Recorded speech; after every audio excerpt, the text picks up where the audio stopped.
Buscando un culpable. Quiero que lo digan conmigo, porque a mí me gusta que ustedes se aprendan de memoria los títulos, los mensajes, ¿no? Buscando un culpable. En todos los fracasos, los errores, las metidas de pata, los pecados, los malquedar, en todos los momentos que nosotros fallamos o estamos cargando las consecuencias de algo que hicimos mal, casi nunca queremos asumir nuestras responsabilidades. Y desde que Dios creó al hombre, desde que el hombre pecó, se ha usado un sistema para tratar de evadir nuestras responsabilidades.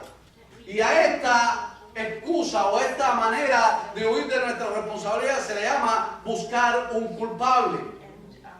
Hay un refrán en nuestros países que dice: la culpa nunca cae al piso. ¿Lo conocen eso? Ah, ¿no lo conocían? Ah, entonces eso es cubanichi. Las culpas nunca caen al piso. Siempre buscaremos a quien echarle las culpas de nuestros problemas. Y hoy mi mensaje tiene el propósito de que nosotros como cristianos no busquemos culpables. No le echemos la culpa a nadie, de lo cual nosotros tenemos que hacernos responsables en nuestras vidas.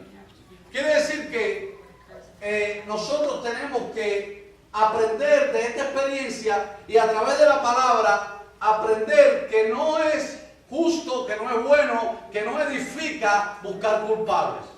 ¿Cuántos están de acuerdo conmigo? Nosotros tenemos que tomar responsabilidad de nuestros errores. Pero nosotros, primeramente, muchas veces en nuestros errores, o no solo nosotros, todo el mundo, las personas, muchas veces cuando enfrentan un fracaso, enfrentan un problema, una desgracia, una situación, al primero que culpan es a Dios. Y lo primero que yo quiero decirte, no culpes a Dios, porque culpar a Dios es necedad. No culpes a Dios. Dile al hermano que está a tu lado, no culpes a Dios.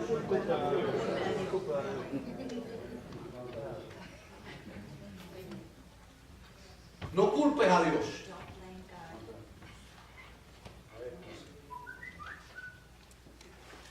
Porque culpar a Dios es necedad.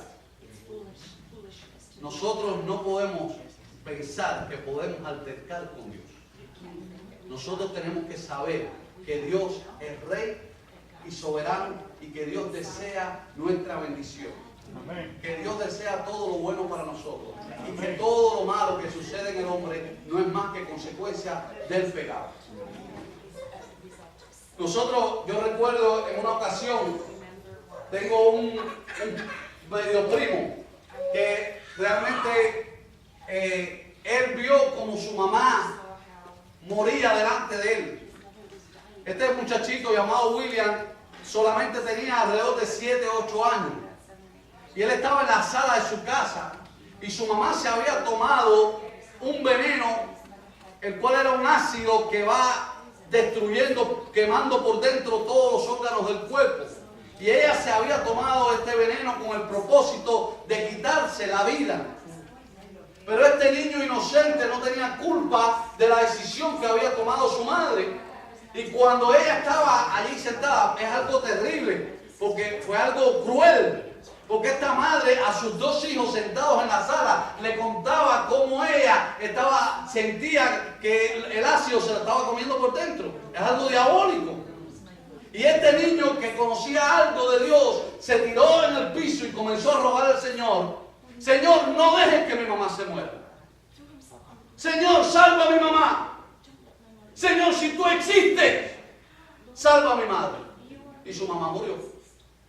Y a partir de allí este muchacho creó en su corazón una rebeldía en contra de Dios, en la cual él, viviendo en un hogar cristiano, porque él fue llevado a una casa cristiana, pero cuando nosotros le decíamos: William, vamos a la iglesia, un niño de 9 años, vamos a la iglesia con nosotros, decía: yo no voy a la iglesia, Dios no salvó a mi mamá. Y por muchos años William vivió en una rebeldía en contra de Dios, culpando a Dios de la muerte de su madre sin entender que su madre había tomado la decisión personal de quitarse la vida.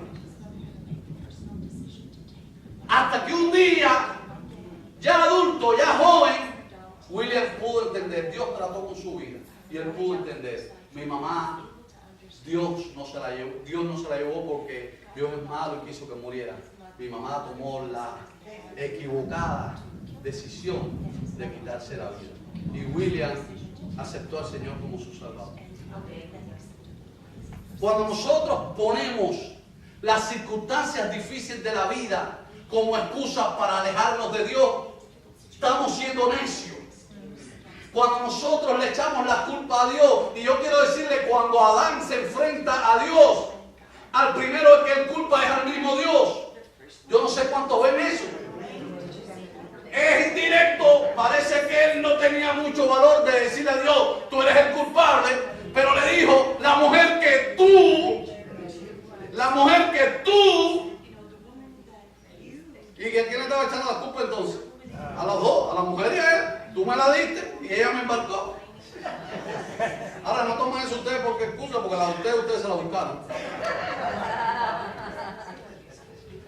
Pero él estaba culpando a Dios porque él quería nada más y nada menos que echarse fuera la culpa de su mala decisión, de no haberse parado firme y haberle dicho a Eva, no puedes comer del árbol. La mayoría de los expertos y de los estudiosos de la narración dicen que Adán tuvo la posibilidad de parar a Eva, porque Dios le había puesto al hombre la responsabilidad de enseñorear aún sobre su esposa. Pero él dejó que Eva comiera, y no solo que comiera, sino que viniera y compartiera con él. Y allí vino el pecado. Quiero decirle, hermano, cada fracaso de nuestra vida, cada situación difícil de nuestra vida tiene un propósito, pero no culpes a Dios. Dios es bueno todo el tiempo. Amén. Todo el tiempo. Dios es bueno. Dios es bueno Todo el tiempo. todo el tiempo. Dios es bueno. Dios es bueno, hermano. No culpes a Dios de tu fracaso. Amén. Porque Dios, todo el propósito que tiene es de ayudarnos, de salvarnos, de sacarnos de la dificultad.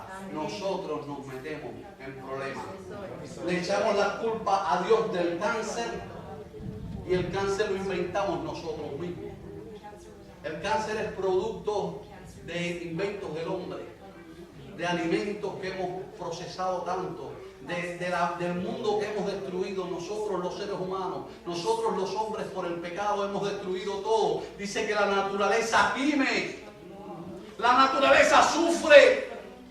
Oía hace poco la historia dolorosa de que en mi país habían llevado, para alimentar al pueblo, habían llevado unos catfish llamados claria, que los habían metido en los ríos de Cuba. Y son tan salvajes aquellos animales, crecen, dan cantidad de carne, crecen cantidad, pero acaban con el sistema ecológico del sistema de Cuba. Acaban con todos los peces naturales, con todo. Y esto deriva en una cadena de destrucción de la ecología. Pero ¿de quién es culpa? Del hombre. Entonces nosotros después le queremos echar la culpa a Dios del mismo relajo, de la misma desastre que nosotros hemos creado. No culpes a Dios. Dile al hermano que está a tu lado, no culpes a Dios. Job, en un momento determinado, cuestionó a Dios por la situación que estaba viviendo. Y el mismo Dios, en Job capítulo 40, versículo 2, Dios le pregunta a Job, ¿es sabio contender con el omnipotente? Le pregunta a Dios a Job y nos pregunta a nosotros, ¿es sabio contender con el omnipotente? ¿Es algo sabio fajarse con el que nos creó? ¿Con el que todo lo puede? ¿Es sabiduría contender con el omnipotente? El que disputa con Dios responda esto. No culpes a Dios de tus problemas. Busca a Dios con humildad. Amén. Dice, clama a mí y yo te responderé. Te Amén. enseñaré cosas grandes y ocultas que tú no conoces. Amén. Otros culpamos al diablo, como Eva. ¿La serpiente qué? ¿Quién era la serpiente? La serpiente me engañó. Y yo le hubiera dicho, ¿y quién te mandó a dejarte engañar? Fíjate que ella no diga, la serpiente me dio la fruta. La serpiente me incrustó la fruta en la boca y me la tuve que comer. La serpiente hizo que yo comiera la fruta. No, ella dijo, la serpiente me engañó. Y la función fundamental del enemigo, del diablo, es engañarnos. Él es el engañador. Pero eso no nos exime a nosotros de ninguna responsabilidad. Cuando caemos, cuando fallamos, cuando fracasamos, cuando cometemos errores, no podemos, no tenemos el hecho, la autoridad de echarle la culpa al diablo. Tengo un grave problema con eso personalmente, porque hay gente por ahí justificando todas sus cosas con el diablo. ¿Por qué no viniste a la iglesia? El diablo no me dejó. Mentira. El diablo no tiene autoridad sobre ti.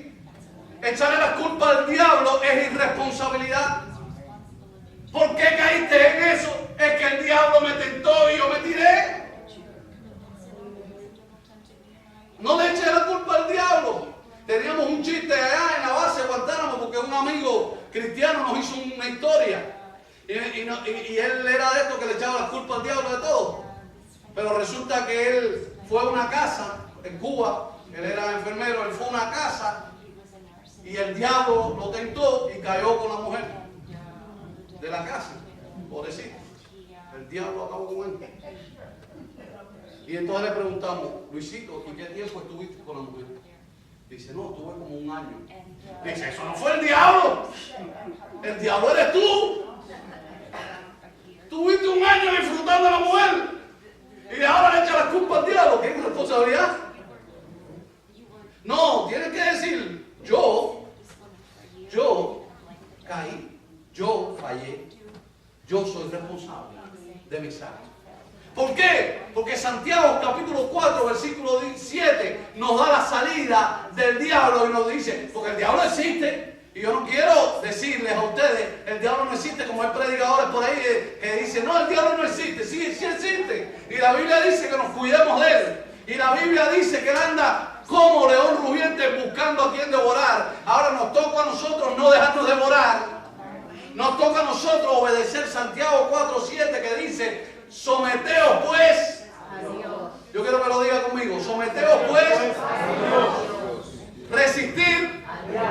Y de vosotros el diablo echando un patín. ¿Sabes que el diablo puede echar un patín de tu casa? ¿Sabes que el diablo puede echar un patín del lado tuyo?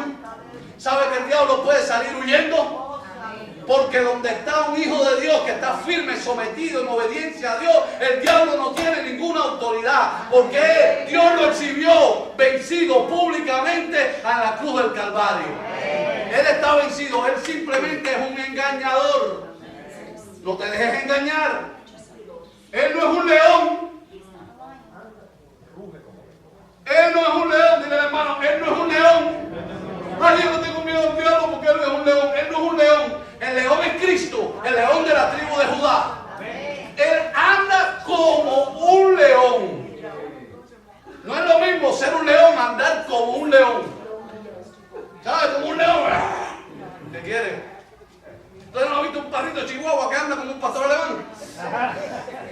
¿Lo ha visto? Pero no es un pastor alemán. Es más bulla que otra cosa. No te dejes engañar, sométete a Dios, vive en obediencia a Dios. Amén. Pero no le eches la culpa al diablo. No, que no vine a la iglesia porque el diablo no me dejó. Y yo hice esto porque el diablo. Y el diablo me cayó a palo. Cada vez que oigo un cristiano decir, el diablo me cayó a palo. O el diablo me hizo esto. ¿Qué diablo, chicos? Sometete a Dios, que el diablo dice la Biblia que salirá huyendo de nosotros. ¿Cuánto le creen a la palabra de Dios? Amén. Que el diablo no tiene autoridad sobre los hijos de Dios. Ahora, si te pones a bobear y a jugar con el león y a contarle los dientes, y a ponerla como la gente del circo. Yo digo, esos tipos están locos. Un día el león le da por cerrar la boca y le va a partir la cabeza. Pero a mí no me va a comer un león, porque yo no le voy a meter la cabeza. Va a ser un domador de esos locos. Igual que los que el cocodrilo que le ponen la cabeza al cocodrilo. Está loco, muchachos. Allá es. No juegues con el enemigo para después estarle echando las culpas. No le abres puerta al enemigo y después es que el diablo, no, fuiste tú que te pusiste a jugar. Y el que juega con candela, no juegues con candela. No le eches la culpa al enemigo. Nosotros somos responsables de nuestras decisiones, de nuestros fracasos, de nuestras situaciones. No culpe las circunstancias, diga las circunstancias. Porque es una mentira. No, yo no. El problema es así. Yo. ¿Sabes cuál es mi problema? El problema es que tú. Yo tenía un primo que me decía, cada vez que yo le decía algo, me decía, claro, porque tú eres yo Félix Pérez.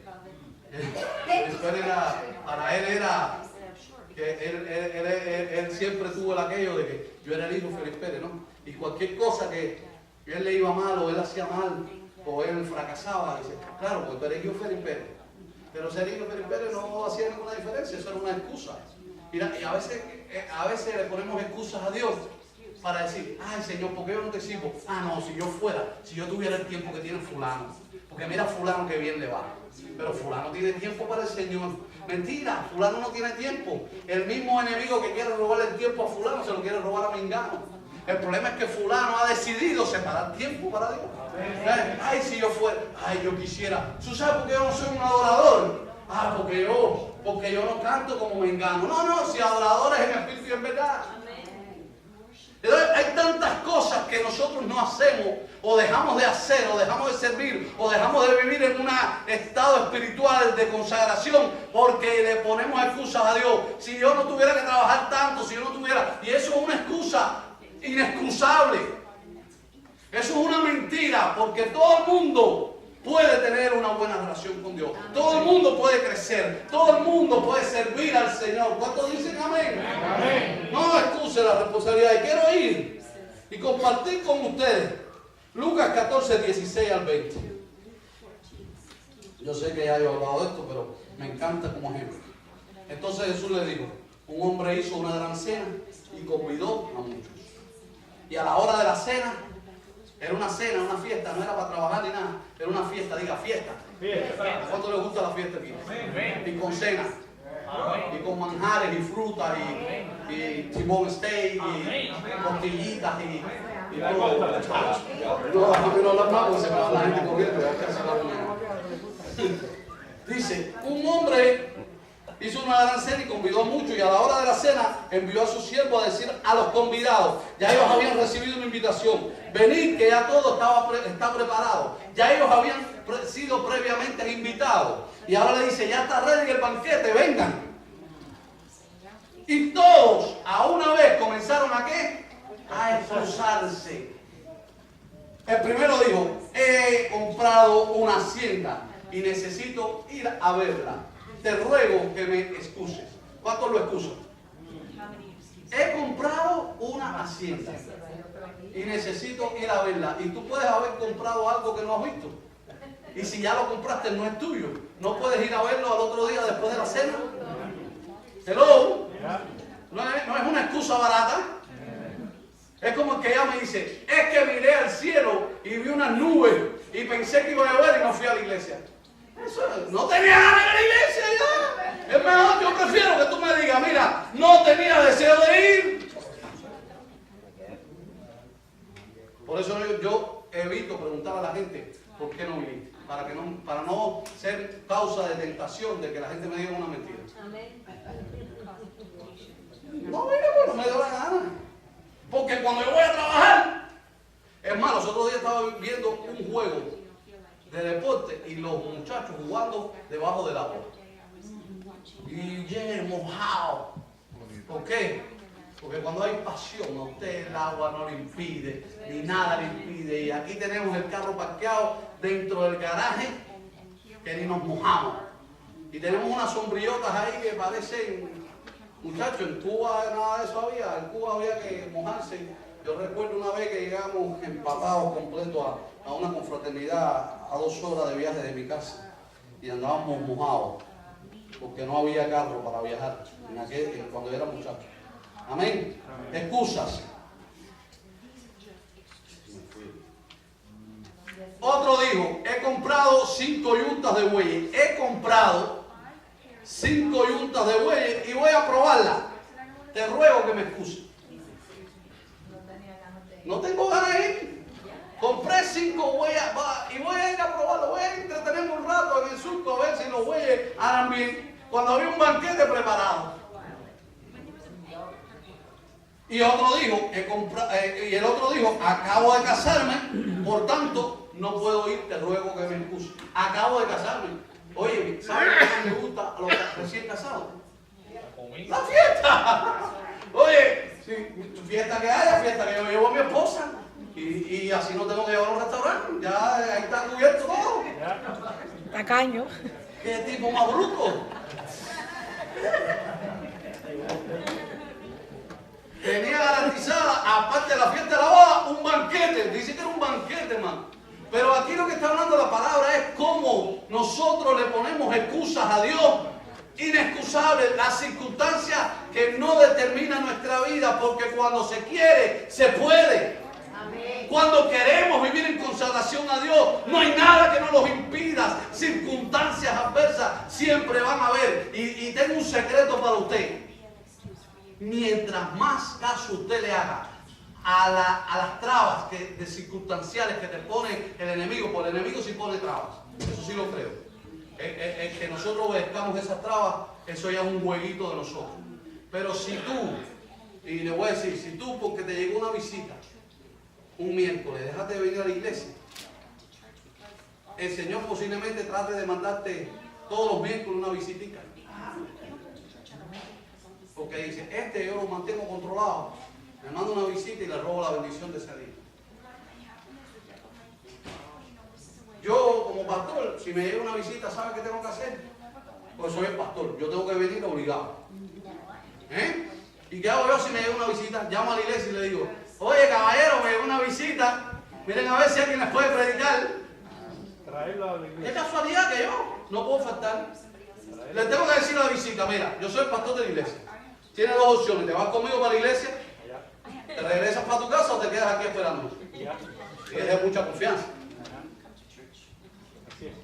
Y usted no tiene la misma opción que yo. Claro que sí. Pero a veces le ponemos excusas a Dios. No digo yo, no, esto es un ejemplo, caballero, no se me pongan bravos, porque yo sé que a veces es un ejemplo solamente. Las circunstancias, no culpe las circunstancias. Las circunstancias siempre van a estar ahí, negativas, siempre va a haber obstáculos a nuestro crecimiento espiritual, siempre va a haber obstáculos a nuestro compromiso con Dios.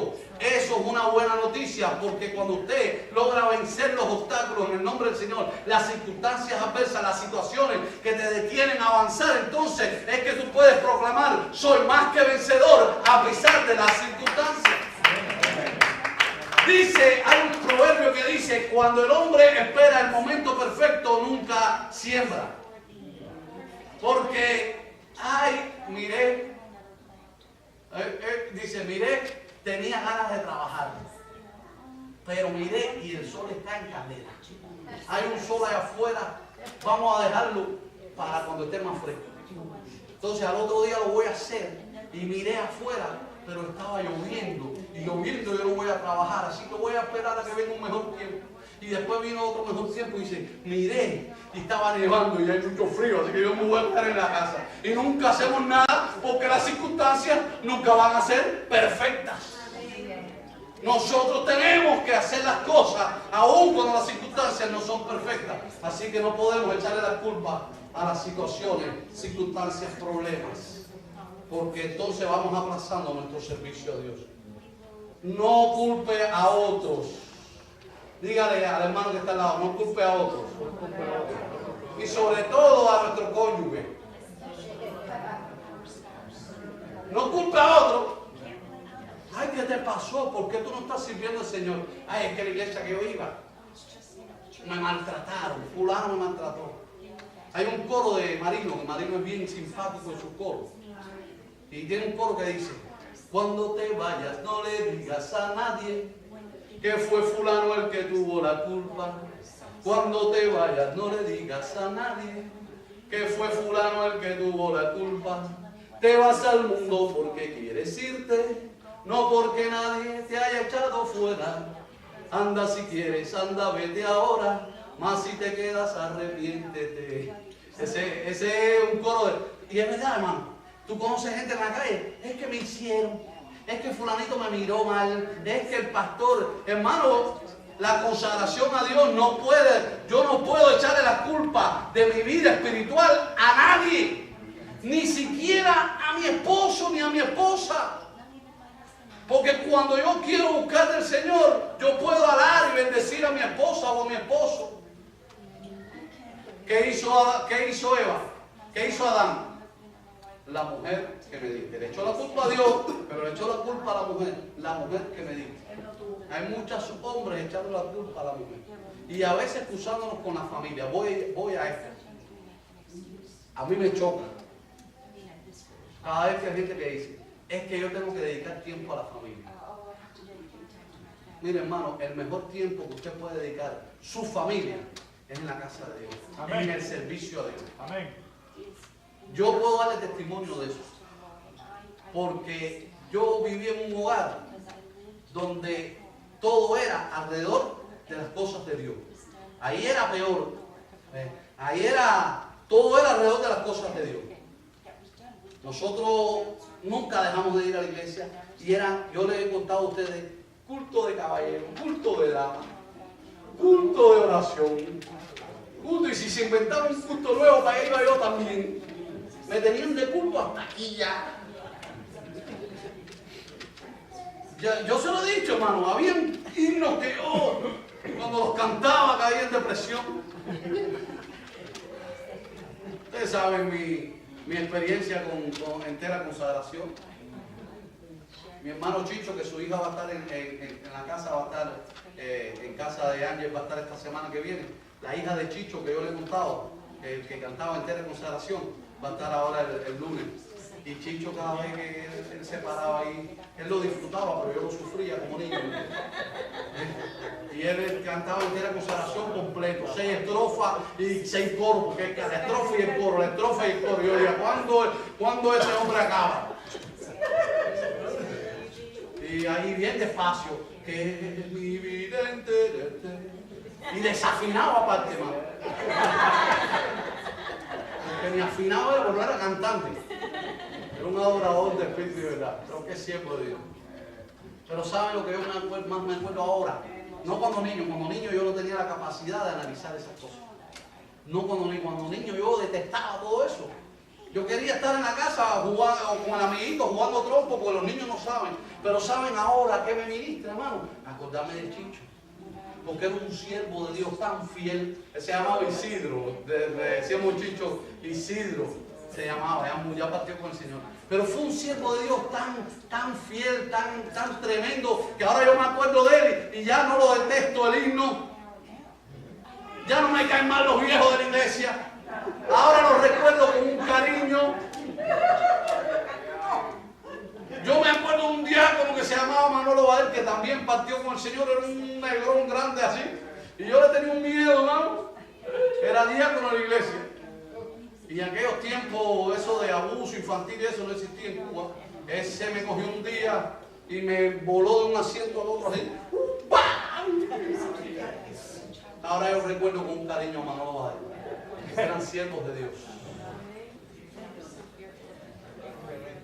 Mire, hermano, a su familia, métala con Dios. No digas, ay, que se van a aburrir, que van a hacer rechazo. No. ¿Saben cuándo hacen rechazo? ¿Saben cuándo hacen rechazo a la iglesia? Cuando los padres tienen apatía por la obra de Dios. Cuando los padres no les importan las cosas de Dios. Y cuando los padres se levantan el domingo y dicen, ay, tenemos que ir para la iglesia. Los hijos miran y dicen, este tiene menos ganas que yo de ir a la iglesia. ¿Y saben lo que van a ver la iglesia? Como un lugar religioso. No van a aprender a tener pasión por Dios. Pero cuando usted se levanta y le dice, vamos para la iglesia a gozarnos en el Señor. Entonces el hijo mío dice, uy, este como disfruta la iglesia. ¿Y sabe lo que le va a decir el niño? Lo va a decir porque son niños. Pero va a haber su gozo, va a haber su deseo, va a haber su pasión. Y esa pasión lo va a marcar para cuando sea grande. Por eso dice la Biblia, instruye al niño en su camino. Él no va a entender, pero cuando sea grande... ¿Han leído ese proverbio? Cuando sea, no dice, cuando sea niño va a ser un fanático de la iglesia, mentira. Cuando sea grande, esa enseñanza, esa semilla. Y eso fue lo que me pasó a mí. Yo doy testimonio de eso. Porque sí, yo me fui completo por un lado. Pues yo no fui santo toda la vida. Soy santo ahora por la sangre de Cristo. Pero fui bastante real, quiero decir. Pero esa semilla que ellos sembraron me enseñó lo que es pasión. Todavía con 72 años y está pastoreando, todavía está predicando y no quiere dejar de predicar. Yo le doy gloria a Dios por eso. Amén. Sacrifique a su familia por Cristo. Amén. Vale la pena. Amén. No, que la familia primero. No, que esto, ¿qué familia primero? ¿Qué? Lo mejor que hay es sacrificar a la familia para Cristo. Poner en el altar del servicio a Dios. Y Dios se glorifica. Sí, tome sus vacaciones, disfrute a sus hijos. Cada vez que pueda, llévelo a Queen, tómese un helado con ellos, vea una película con ellos. Yo no estoy hablando de que no se dedique a sus hijos, pero no sacrifique las cosas de Dios y justifique con la familia, porque hay tiempo para familia y hay tiempo para Dios. No culpe a otros. Dile, hermano, no culpes a otros. Ni al pastor tampoco lo culpa. Hermano, cuando asumimos nuestra responsabilidad, oiga esto. Cuando asumimos nuestra responsabilidad, ¿cuántos asumimos nuestra responsabilidad? Reconocemos nuestras faltas y clamamos por su ayuda, entonces podemos ver la mano misericordiosa de Dios obrando en nuestro fracaso y arreglando nuestros desastres. Yo no hago nada con echarle la culpa del fracaso que tuve o del problema en que me metí, echarle la culpa a Mengano, a Ciclano, a Dios, a Mascuala, a mi esposa. No, tengo que afrontar con valor y humildad que yo fallé, que yo estoy metido en este problema, o que mi vida espiritual no está bien, o que estoy enfrentando un problema porque yo tomé malas decisiones. Y yo lo enfrento y le digo, Señor, reconozco este asunto, yo lo reconozco. Era lo que debía haber hecho Adán. Señor, fallé, perdóname, restáurame. Pero nosotros tenemos que ir sin actitud de buscar culpables. Tenemos que ir a la presencia de Dios y reconocer nuestras faltas. Y ahí es donde podemos experimentar la maravillosa misericordia de Dios, que es nueva cada mañana. Amén. Yo estoy aquí detrás de ustedes porque la misericordia de Dios es nueva cada mañana. Porque si yo les digo a ustedes que nunca metí la pata, yo les estuviera mintiendo. Pero la misericordia de Dios es nueva cada mañana. David llegó a entender tanto al Señor, y yo hice mío el Salmo 51. Es uno de mis salmos favoritos. Y David, cuando recibió la revelación de parte de Natán, compuso el Salmo 51, hermano. Y es un salmo en el cual tú te das cuenta que no andamos buscando un culpable. El culpable soy yo, Señor. Ten piedad de mí, oh Dios, conforme a tu misericordia. Conforme a la multitud de tus piedades, borra mis rebeliones. Porque yo reconozco mis faltas y mi pecado está siempre delante. Tú me conoces. Yo puedo engañar al hermanito, así clarito. Yo puedo dar apariencia de piedad. Yo puedo, pero tú me conoces. Mi pecado está siempre delante de ti. Contra ti solo he pecado y he hecho lo malo delante de tus ojos, para que seas reconocido por justo en tu palabra y por puro en tus caminos. He aquí en maldad he sido formado y en pecado me concibió mi madre. He aquí tú amas la verdad en lo íntimo y en lo secreto me has hecho comprender sabiduría. Purifícame con hisopo y seré limpio. Lávame y seré más blanco que la nieve. Hazme oír gozo y alegría y se recrearán los huesos que has abatido. Crea en mí, oh Dios, un corazón limpio y renueva un espíritu recto dentro de mí. No me eches de delante de ti y no quites de mí tu Santo Espíritu. Vuélveme el gozo de tu salvación y espíritu noble me sustente. Entonces Ahí, entonces enseñaré a los transgresores tus caminos y los pecadores se convertirán a ti. Buscando excusas, buscando culpables, nunca vamos a dar testimonio de quién somos. Humillándonos en la presencia del Señor y reconociendo nuestra necesidad de que Dios limpie nuestros corazones, restaure nuestras vidas. Entonces Dios se glorifica y derrama misericordia, derrama su presencia sobre nosotros y entonces podemos ser restaurados en el Señor, sin buscar culpables. Entonces no tenemos que vivir tampoco nosotros en culpabilidad. Dile, yo quiero que usted le diga al hermano, no vivas en culpabilidad. Una cosa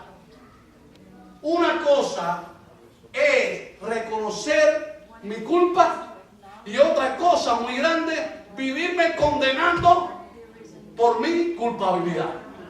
¿Sabe por qué? Porque hay cristianos que hace rato ya Dios les borró los pecados y todavía ellos están cateando con ellos. Y está sufriendo por gusto. Quiero decirte, mi hermano, está sufriendo por gusto. Ay, porque yo lo que hice en el 1980. Porque lo que yo hice en el 1975. Oye, ¿tú no te arrepentiste? Y si tú te arrepentiste, dice que el Señor tomó esos pecados y los echó al fondo del mar y más nunca se acordará de ellos. No cargues con culpa que ya Dios te libertó. No cargues con cosas de las cuales ya Dios te hizo libre. Porque la palabra ahí es donde dice, conoceréis la verdad y la verdad te hará libre. Lo que tú hiciste, lo que tú fuiste, tus maldades, tus malos pensamientos, aún lo que has cometido después que te convertiste. Pero si fuiste a Dios, arrepentido y le dices, Señor, perdona, fallé en esto, quiero decirte, Dios te perdona, Dios hace todas las cosas nuevas. De modo que si alguno está inscrito nuevo, que alguna de las cosas viejas pasaron, que aquí todas, yo quiero que le diga todas, son hechas nuevecitas. Por eso cuando hace poco me llamaba un pastor de Texas, un pastor que me quiere mucho, era muy amigo de mi papá, ya él está retirado, y iba para Cuba y me dijo, quiero decirte la alegría que yo tengo de verte sirviendo al Señor. Me gocé con el pastor, porque su hijo había estado igual que yo. Habíamos sido un desastre cuando jóvenes. Imagínate, hijo de pastor en Cuba, que todo se sabe, hijo de pastor portándose mal, eso era un desastre. Pero hermano, cuando usted sabe que todas esas cosas quedaron atrás, que todas esas cosas son del pasado, nadie puede venir y acusarte y decirte, ay, tú no te acuerdas. Dice, yo sí me acuerdo. Pero me acuerdo más de la misericordia de Dios que me libró de quien yo era cuando yo era un sinvergüenza. O cuando usted también era un sinvergüenza. Déjame para no cogerme toda la culpa yo.